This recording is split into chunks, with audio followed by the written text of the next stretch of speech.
आज हम पूरे दादरा नगर हवेली दीव दमन जो यूनियन टेरिटरी है सभी आप जानते हैं, और वहाँ पे क्या चल रहा है उसका पता ज़्यादा प्रेस में ऑल इंडिया लेवल पे या स्टेट लेवल पे नहीं होता है।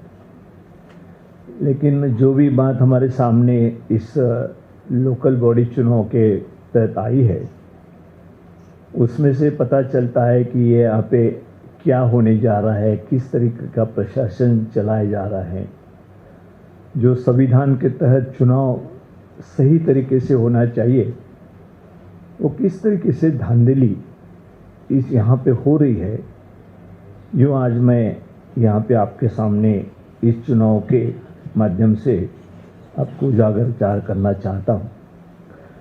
ये जो यहाँ पे एडमिनिस्ट्रेटर है, जो प्रफुल्ल पटेल करके एडमिनिस्ट्रेटर है, वैसे तो कोई अधिकारी गवर्नमेंट सर्वेंट नहीं है। उनका अगर बैकग्राउंड देखा जाए तो पॉलिटिकल इसमें से ही वो वहाँ पे एडमिनिस्ट्रेटर बने हैं। तो उसके बाद जो वहाँ पे घटना हुई है, वहाँ की बहुत सारी ऐसी बातें हैं कि लोगों के सामने, समाज के सामने, पूरे देश के सामने ये बात आनी चाहिए।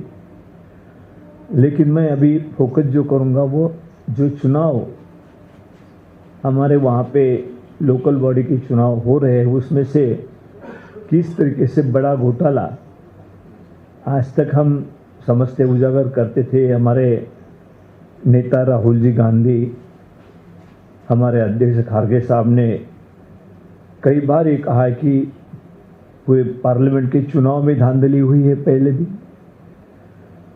और पार्लियामेंट के बाद भी असेंबली में जो महाराष्ट्र हो, हरियाणा रहो, बाकी प्रदेश में भी वोटों की चोरी हुई है। अब यहाँ तो बात वहाँ तक रुकी नहीं है।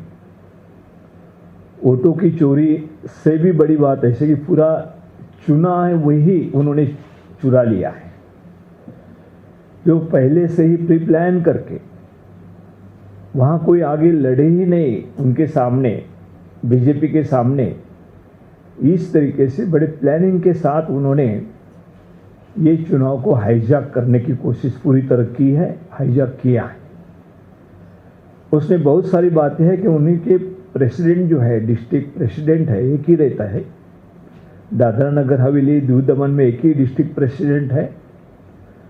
उन्होंने स्पष्ट रूप से पहले ही कह दिया था, जिस दिन नॉमिनेशन के बाद 17 को लास्ट डेट थी, उसी दिन कह दिया था कि हम ये चुनाव जीत गए हैं। आप ऐसा समझे कि आप जीते हुए उम्मीदवार हो।